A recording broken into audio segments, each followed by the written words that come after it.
रघुवंश बनज बल भानु।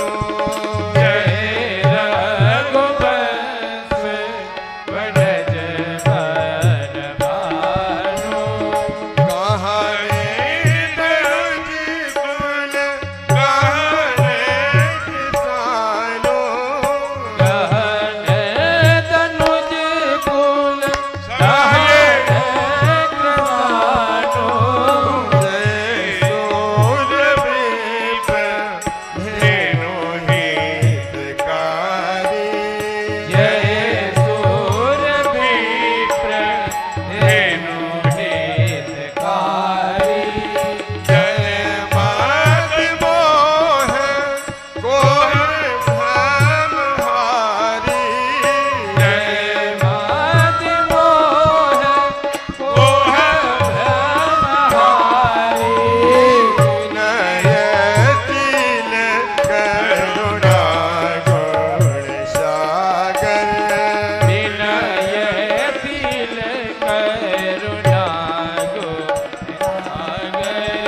नयति बचन रचि नायति नागर। जयति बचन रच नायति नागर।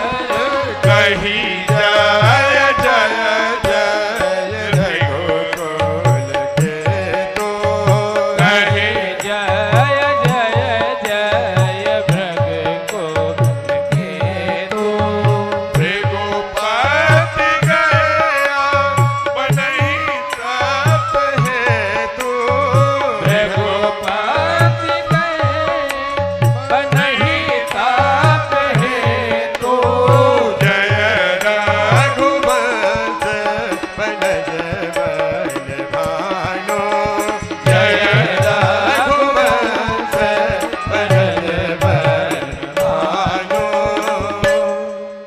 जय रघुवंश। हे रघुवंश के भानु सूर्य विप्र ब्राह्मण गौ भी कहा।